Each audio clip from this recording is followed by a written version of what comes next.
సర్ర అంశం దేశవ్యాప్తంగా ఒక చర్చకి అయితే వచ్చింది. చివరికి సుప్రీంకోర్టు వరకు వెళ్ళింది. సుప్రీంకోర్టు కూడా దీని మీద సీరియస్ అయిన సందర్భం అయితే కనిపిస్తోంది. అంటే కొన్ని రాష్ట్రాలు ఈ సర్ను వ్యతిరేకిస్తున్నాయి. అంటే బిఎల్ఓల్ని అడ్డుకోవడం, ఈ సర్ ప్రక్రియ ప్రశాంతంగా పూర్తి చేయకపోవడం, ఇటువంటి అంశాల మీద ఎప్పుడైతే కోర్టుకు వెళ్ళారో సుప్రీంకోర్టు కూడా దాని మీద సీరియస్ అయిన పరిస్థితి అయితే కనిపిస్తోంది. కొన్ని రాష్ట్రాలు అయితే స్వాగతిస్తున్నాయి. నిన్న పార్లమెంటు సభల్లో, లోక్సభలో లావు శ్రీకృష్ణదేవరాయలు కూడా సరకును మేము స్వాగతిస్తున్నాము అంటూ చెప్పడం. అంటే ఏదేమైనా ఆగదు, జరిగిపోతుంది.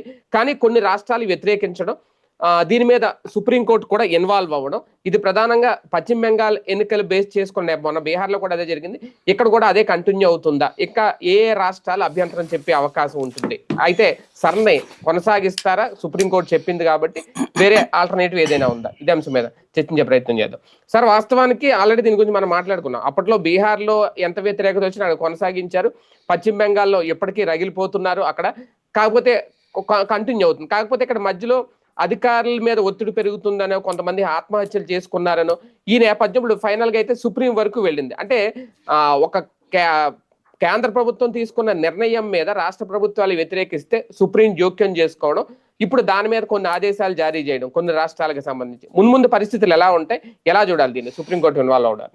ఇందులో ఫస్ట్ మనం గుర్తించాల్సింది ఏంటంటే, ఇది కేంద్రానికి సంబంధం లేదు, రాష్ట్రానికి సంబంధం లేదు.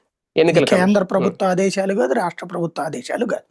ఎన్నికల సంఘం అనేది స్వతంత్ర బాడీ, రాజ్యాంగబద్ధమైనది. మనం రాహుల్ గాంధీ ట్రాప్ లో పడితే కష్టం. రాహుల్ గాంధీ కేంద్రం చేపిస్తోందని చెప్తాడు, అది ఆయన తెలివి తక్కువతనం. వాస్తవంగా ఆయన గొప్పగా గర్వంగా చెప్పుకోవాలి. ఆయన ఓట్ చోరీ అనే పాయింట్ తీసుకొచ్చి చూపించింది ఏంటి, ఇదిగో ఈ మనిషికి 4 చోట్ల ఉంటుంది, ఈ మనిషికి 20 చోట్ల ఉంటుంది, ఇట్లాంటి. సరే, ఆయన చెప్పినవన్నీ రాంగ్ అని ఎన్నికల సంఘం అధికారిక లెక్కలతో సహా ప్రూవ్ చేసింది. అయినా సరే ఆయన నమ్మేటటువంటి వాళ్ళు లేదా మోడీ ద్వేషులు వాళ్ళందరూ నమ్ముతారు. ఎందుకంటే అసలు భారతదేశం అంతా చండాలపు దేశము, చైనా గొప్ప దేశము, రష్యా అద్భుతమైన దేశము అని నమ్మేటటువంటి మూర్ఖులు ఉన్నటువంటి దేశం మనది. అట్లాగే ఇరాన్ గొప్ప దేశము, లేకపోతే పాకిస్తాన్ గొప్ప దేశం అని నమ్మేటటువంటి మత పిచ్చగాళ్ళు ఉన్న దేశం మనది. వీళ్ళు నరనరాన విషాన్ని నింపుకున్నటువంటి వాళ్ళు. మన ఇక్కడ తింటూ, ఇక్కడే అన్నంలో తింటూ కూడా అశుద్ధం కంపు చూసుకునేటటువంటి వాళ్ళు. కాబట్టి అలాంటి దరిద్రులు ఉన్నటువంటి దేశంలో ప్రతిదీ నెగిటివ్ గా చూడటం అనేటటువంటిది ఒక అలవాటు వాళ్ళకి. పాయింట్ ఏంటంటే, ఇక్కడ రాహుల్ గాంధీ గొప్పగా గర్వంగా ఎందుకు చెప్పాలంటానంటే, తను ఏమన్నాడు, ఇట్లాగా ఓట్లు కొత్త కొత్త ఓట్లు ఉన్నాయి, అడిషనల్ ఓట్లు ఉన్నాయి అని చెప్పాడు. తను ఏ ఊళ్ళు చెప్పాడు, ఏ నియోజకవర్గాలు చెప్పాడు, అక్కడ కాంగ్రెసే గెలిచింది. అంటే ఏంటి, సుదీర్ఘకాలం పాటు కాంగ్రెస్ ఎట్ట గెలుస్తుంది అంటే పాపం రాహుల్ గాంధీకి తెలియదు. ఎందుకంటే అది అమూల్ బేబీ, గ్రౌండ్ ఫీల్డ్ తెలియదు. చాలా మంది వాళ్ళ నాయకులు, మీ కాంగ్రెస్ పార్టీ ఇదివరకు ఆంధ్రప్రదేశ్లో, ఉమ్మడి ఆంధ్రప్రదేశ్లో చూస్తే సరిహద్దు జిల్లాల్లో ఖచ్చితంగా విజయాలు వాళ్ళే ఉంటాయి, టీడీపీ వాళ్ళే తక్కువ ఉంటాయి. సరిహద్దు జిల్లాలు లైక్ చిత్తూరు, అనంతపురం, శ్రీకాకుళంలో మళ్ళీ తెలుగుదేశం వాళ్ళు క్యాప్చర్ చేశారు. అది ఇటు పక్కన అనంతపురం, శ్రీకాకుళం ఇట్లాంటి ఏరియాలన్నింటిలో కూడా. ఎందుకని సాధ్యమయ్యేది, కర్ణాటక, తమిళనాడు ఈ సరిహద్దుల్లో అక్కడ పోల్ మేనేజ్మెంట్ ఉంటుంది. లోకల్ గా పార్టీ యాంబ్లం ఒక ఆస్పెక్ట్. రెండోది ఏం చేస్తారు, ఒక 50,000 60,000 తమిళనాడులోనూ ఉంటారు వాళ్ళు, అక్కడ పౌరులు, ఇక్కడ ఓట్లు ఉంటాయి వాళ్ళకి, ఇక్కడ ఏదో పేరుతో ఓట్లు వేయిస్తారు. ఇదివరకు ఏంటంటే ఎన్నికల సంఘం, ఇప్పటికి కూడా మనం డైరెక్ట్ గా ఆన్లైన్ లో అప్లై పెట్టేస్తే మనకు ఓటు వచ్చేస్తుంది ఆటోమేటిక్. ఇందులో ప్రత్యేకించి వచ్చి వెరిఫై చేసేది లేదు, చచ్చేది లేదు, ఓటు వచ్చేస్తుంది ఆ టైంని బట్టి, అంతే సింపుల్. తీసుకున్న తర్వాత మనం వేసేస్తాం, వీళ్ళు ఆన్లైన్ లో అప్లై చేపిస్తారు. ఇదివరకు ఏంటంటే రాయిపించాలి ఓటు, అప్పట్లో పార్టీలే రాయిపించి, ఎవరు రాసేది, మన ఎంఆర్ఓ కార్యాలయం, మన రెవెన్యూ వాళ్ళు, మన మున్సిపాలిటీ వాళ్ళు. ఇదిగో మనోడు సో పేరు రాసుకోయా, తండ్రి పేరు ఇది, భర్త పేరు ఇది అంటే, కాదు వీళ్ళు ఎక్కడోళ్ళు కాదు కదండి అని చెప్పేది ఎవడు, ఇక్కడ లేదు. అట్లాగా ఓట్లు సృష్టించేశారు వీళ్ళు. వాళ్ళకి పక్క రాష్ట్రాలు, అటు ఒరిస్సాలో ఓట్లు ఉంటాయి, ఇటు ఓట్లు ఉంటాయి, తమిళనాడులో ఓట్లు ఉంటాయి, ఇటు ఓటు ఉంటాయి, కర్ణాటకలో ఓట్లు ఉంటాయి, ఇటు ఓట్లు ఉంటాయి, 2 ఓటర్ ఐడీలు ఉంటాయి. ఇప్పుడు హైదరాబాదు మన దగ్గర లేవు, మన వాళ్ళు ఎంతమందికి హైదరాబాద్ లో ఓట్లు, ఇక్కడ ఓట్లు ఉన్నాయి.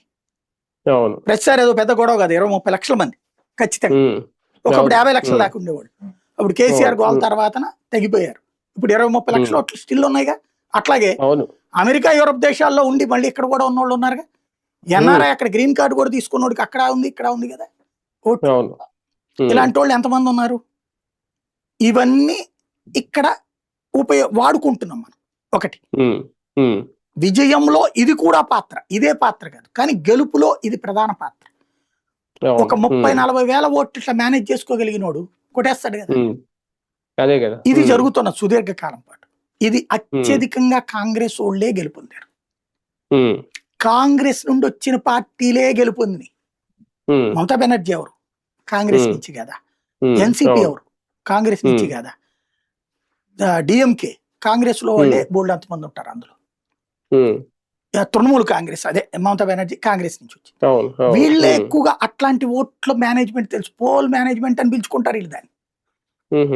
ఆ టైంలో బంగ్లాదేశ్ నుంచి వచ్చేయడం, ఓటేయడం, వెళ్ళిపోవడం. మీకు ఇక్కడ అబ్జర్వ్ చేస్తే ఆ రోజున ఇప్పుడు ఎక్కడ ఎందుకు చిత్తూరు కార్పొరేషన్ ఎన్నికలు జరిగినప్పుడు ఏమైనా తిరుపతిది బారులు తీరలేరా? చివరికి వాళ్ళకి ఓటర్ ఐడీలు కూడా ఉన్నాయి. వాళ్ళందరినీ లారీల్లో బస్సులో తీసుకొచ్చారు. అక్కడ రోడ్ల పక్కన ఏ దగ్గర ఉంటారు.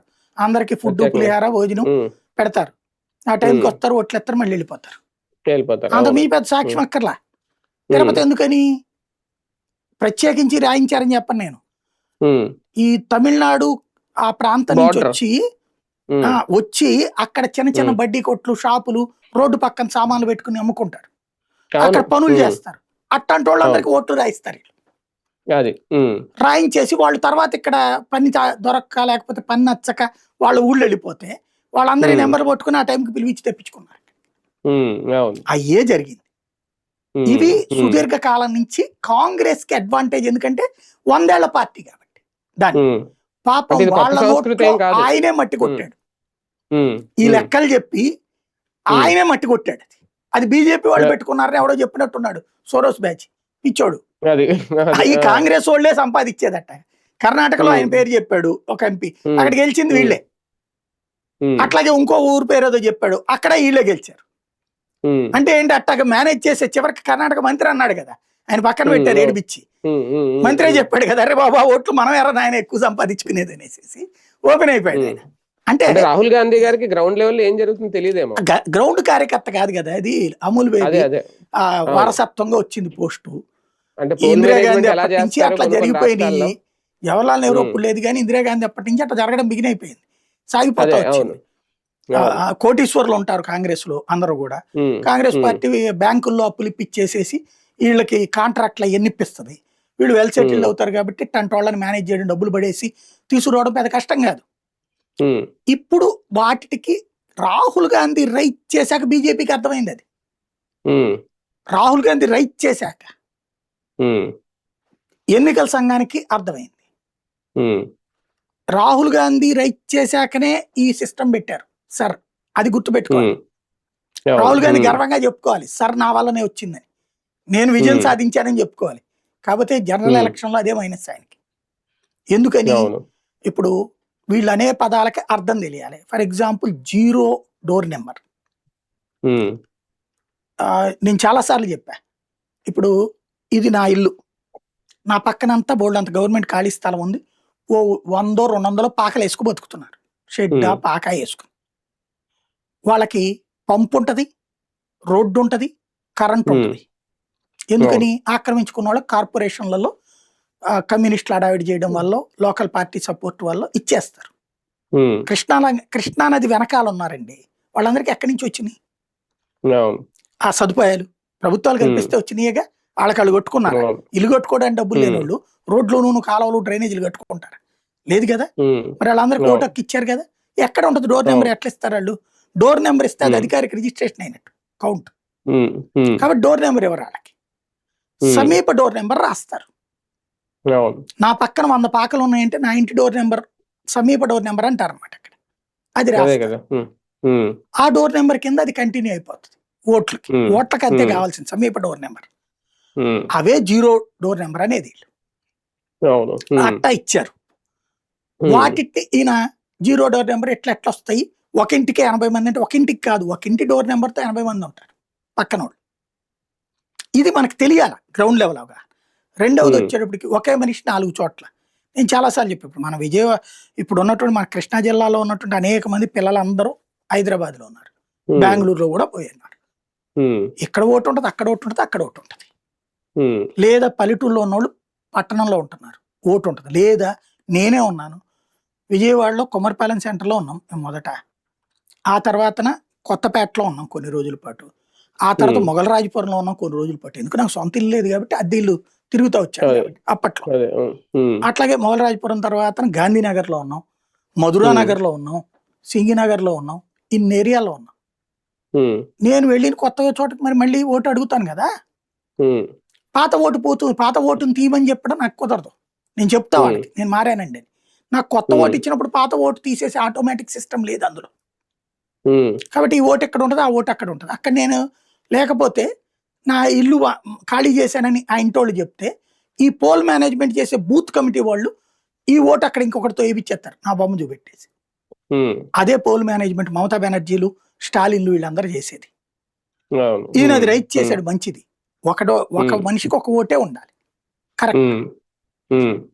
అదే సందర్భంలో చచ్చిపోయిన వాళ్ళు ఒకటి తీసేయమని ఎవరు చెప్తారు? శవం వచ్చి చెప్పదు. వాళ్ళ కుటుంబ సభ్యులు ఎన్నికల సంఘం దగ్గరికి వెళ్ళి అయ్యా అని వింత పత్రాలు ఇచ్చి ఎవడు చెప్పడం. మరి ఎలా సాధ్యం అవుతుంది అంటే అది ఖచ్చితంగా సిస్టమ్ చెయ్యాలి. చేస్తున్నారా? అట్లా లేకపోవడం వల్ల దేశవ్యాప్తంగా కనీసం ఒక 3 నుంచి 5 కోట్లు ఇట్లుంటాయి ఓట్లు. 100 కోట్ల ఓట్లలో దేశవ్యాప్తంగా కనీసం ఒక 5 కోట్ల ఓట్లు ఇట్లుంటాయి. కనీసం 5 కోట్ల ఓట్లు.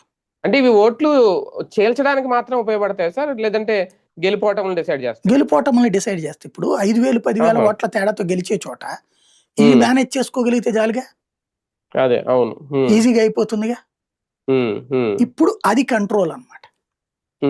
ఇవి తీసేస్తున్నారు. కానీ చాలా అంటే పశ్చిమ బెంగాల్లో కూడా జరుగుతుంది అంటున్నారు చాలా రాష్ట్రాల్లో. ఈ సరణ వ్యతిరేకిస్తూ అధికారుల మీద దాడులు చేయడం ఇదేమి సంస్కృతి? అంటే బెంగాల్లో వచ్చేటప్పటికి ఏంటంటే బంగ్లాదేశీ వాళ్ళ వల్ల జరుగుతుంది. బంగ్లాదేశీ వాడు ఏంటంటే వాడు ఇక్కడికి వచ్చేసాడు, వాడికి ఓటర్ ఐడిలో తండ్రి పేరుని బంగ్లాదేశీ పేరు చెప్తే తెలిసిపోతుంది అనేసి వాళ్ళ మామగారు ఉంటారు కదా, ఇక్కడ అమ్మాయిని పెళ్లి చేసుకున్నారు, పేద అమ్మాయిని పెళ్లి చేసుకున్నారు, మామగారి పేరునే తన తండ్రి పేరుగా పెట్టేసుకున్నాడు. భార్యకి తండ్రి ఆయనే, భర్తకి తండ్రి ఆయన, ఎట్ట కుదురుద్ది? ఇప్పుడు అది బయటకు వస్తుంది. ఇదివరకు అది పట్టించుకునేవాళ్ళు కాదు. ఇప్పుడు సర్ దగ్గరన ఖచ్చితంగా రివ్యూ అనేది అది కదా. అడిగినప్పుడు నేను చెప్పింది రాసుకో నువ్వు అంటున్నారు. అట్లా రాసుకోవడానికి కాదురా నేను అనగానే నా ఓటు తీపిచ్చేస్తావని నేను చంపేస్తాను అంటున్నారు. ఎవరు వీళ్ళంతా? బంగ్లాదేశీ వాళ్ళు ఎవరి పక్షాన ఉన్నారు అక్కడ? అధికార పక్షం తృణమూల్ కాంగ్రెస్ కోట్లేసిన వాళ్ళు. కాబట్టి ఆ తృణమూల్ కాంగ్రెస్ నాయకుడు వస్తున్నాడు, ఎరా రేపటి నుంచి నువ్వు రెవెన్యూ ఇన్స్పెక్టర్ ఈ 4 రోజులు ఎన్నికల సంఘం తరపున పనిచేసేది, తర్వాత చంపేస్తాను కొడక అంటున్నారు. బెదిరింపు. లేదా నీ ఉద్యోగం పీకేస్తాం, నీ మీద దొంగ కేసులు పెడతామని చెప్తున్నారు. భయపడి ఆత్మహత్యలు చేసుకుంటే 30 మందికో 35 మందికో తలా 2 లక్షలు పరిహారం ఇచ్చింది మమతా బెనర్జీ. ఎవరు భయపెడుతున్నారు అక్కడ? బీజేపీ వాడికి భయపెట్టే సీన్ లేదు అక్కడ, ఎన్నికల సంఘానికి సీన్ లేదే. భయపెట్టేది లోకల్ గా ప్రాంతీయ పార్టీ. నువ్వు కరెక్ట్ గా రేపటి నుంచి సర్ ఇంప్లిమెంటేషన్ అని చెప్తే ముందు రోజున 50,000 మందిని మార్చేసింది ఉద్యోగుల్ని. ఈవిడ మనుషుల్ని పెట్టుకుంది. అంటే ఈవిడ చెప్పినట్టు బాకాలు ఉదే వాళ్ళని పెట్టుకుంది అక్కడ. అది కథ నడుపుతోంది ఆవిడ. అది అంటే ఇక నుంచి మిగిలిన రాష్ట్రాల్లో ఎక్కడైనా సర్ నిర్వహించాలంటే కేంద్ర బలగాలను రంగంలో దింపి అధికారులు రక్షణ కల్పించి అప్పుడు సర్ ప్రక్రియ కంటిన్యూ చేయాలా? ఆ పరిస్థితి వచ్చేసిందా? అంటే ప్రెసెంట్ అయితే అవసరం లేదు. వీళ్ళు కొంతమంది కొన్ని చోట్ల అడుగుతారు. ఎన్నికల కమిషన్ అందంట కదా, అవసరమైతే కేంద్ర బలగాలను మేము రంగంలో దింపుతాం, అధికారులకు రక్షణ కల్పి. అంటే ఎందుకంటే గ్రౌండ్ లెవెల్లో ఎన్నికల అధికారులు బెదిరిపోతున్నారు కాబట్టి ఒప్పుకోలేదు కోర్టు, సుప్రీంకోర్టు. దానికి ఎందుకు కారణం అంటే వీళ్ళు చెప్పారు ఇది, అయితే కంప్లైంట్ చూపెట్టమంటే ఒకే ఒక్క కంప్లైంట్ చూపెట్టగలిగారు. కాబట్టి మీరు ఎట్లాగా మేము అంగీకరించలేమని చెప్పింది కేంద్ర బలగాన్ని. అంటే మన రాష్ట్రాలకు వచ్చేసరికి ఆ పరిస్థితి ఉండదేమో సార్? బీజేపీ పాలిత రాష్ట్రాల్లో కూడా ఉండదు. ఈ ఐఎన్డిఐ కూటమి భాగస్వామి పక్షాల దగ్గరే ఈ ప్రాబ్లం ఉంటుంది ఎక్కువగా. తమిళనాడులో కూడా కాస్తంత వ్యతిరేకించే అవకాశం ఎక్కువ ఉంటదేమో. తమిళనాడులో ఆల్రెడీ వ్యతిరేకించి కోర్టులో పిటిషన్ కూడా వేశారు. ఏం చేస్తారంటే పోల్ మేనేజ్మెంట్ అంటే ఏం లేదండి, జాగ్రత్తగా తెలివైన వాళ్ళు అయితే సర్ను ఓకే చేసేసి గ్రౌండ్ లెవెల్లో వీళ్ళ మనుషులతో అధికారులుగా పెట్టుకుని చేవిచ్చేస్తారు. ఉమ్, అది ఆటోమేటిక్ గా జరిగిపోతుంది. అవును అవును అవును. రైట్. చూద్దాం. మొత్తానికి సర్ విషయంలో సుప్రీంకోర్టు అయితే ఒక సూచన అయితే చేసింది. ఎన్నికల కమిషన్ కి అడిగినట్టుగా సర్ అయితే నిరాటంకంగా అయితే కొనసాగించాలి, అడ్డుకునేందుకు వీల్లేదు, ఏమన్నా అవసరం అయితే మాకు కంప్లైంట్ చేయండి అనేది.